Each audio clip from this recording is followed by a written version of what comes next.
When I was first invited by Helen Style many months ago to accept the honour of Eshet Chayil, I never for one moment dreamed that by the time Shavuot came around, I would be speaking to you via YouTube instead of at a lavish lunch hosted in Joe and my honour, catered of course by me.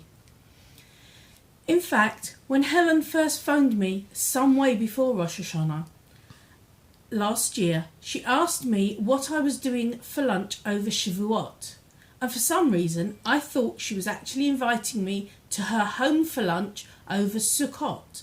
Looks like that invitation must have got lost in the post, Helen. So here we are at what I'm sure we can all describe as the strangest, most surreal time any of us have ever experienced, not only in our Judaism, but in our lives entirely. We're used to dealing with adversity, from someone shouting anti-Semitic rhetoric in the street to rockets raining in from Gaza. But up until now, our solidarity and togetherness are what kept us strong. We still have solidarity, but now our togetherness is virtual, or at least 2 meters distant. As most, if not all of you know, I'm married to Neil, the shorter of the 2 wardens. We have 2 children, Anthony 18 and Rochelle 13. When I first started thinking about what I would like to say at our Nishei Chayil lunch, what really struck me was the history that Neil and I have with this community, what it means to us and why we like being here. Neil and I were married in this very shul 25 years ago this July by the lovely Rabbi Schindler. Every time I sit upstairs and look down towards the Aron Chodesh, I can still see us standing there, schwitzing under the chuppah light that seemed so close to our heads I thought it was going to burn the top of my veil. We got married at Muswell Hill because Neil's parents were members here. His mum, Irene, who I'm sure many of you will remember, was the only regular shul goer in the family, and it meant a lot to her for her 4th son and baby of the family to be married in her shul.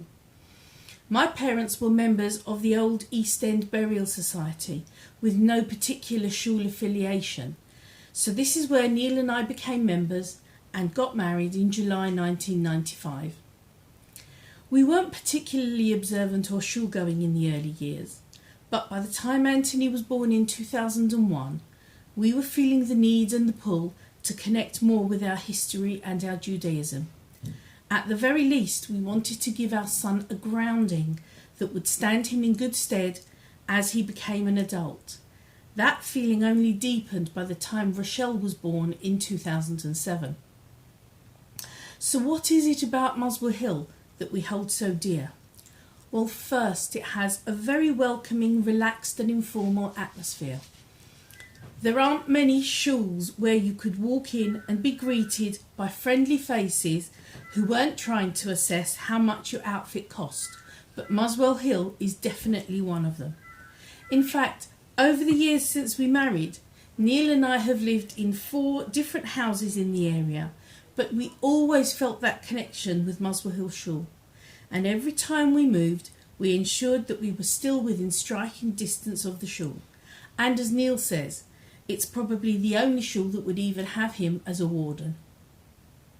Mostly it's about the sense of community. It's always been here, a dedicated band of volunteers who work diligently in the background to keep the shul going for the whole community. Whether it's the Kiddush rota on Shabbat or Yom Tov morning, the security rota in the middle of winter when it's freezing cold and pouring with rain, or the welfare team who keep in contact with our older and more vulnerable members. Everyone gives of their time and themselves to make things happen for others. And what we've seen in the last few months is even more people stepping up to make themselves heard. We are truly powered by our volunteers, and even though the shul may be closed, our hearts and our minds are very much open. As we celebrate Shavuot, let's focus even more on the meaning of community. Shavuot marks the giving of Torah to Moses on Mount Sinai. Down below, the Israelites became disillusioned and built the golden calf, but the women of the community refused to participate in the graven worship and stayed strong for the entire community. Many generations later, Ruth stood strong with her mother-in-law Naomi and followed her to a community where, in years to come, King David was born, one of our greatest leaders.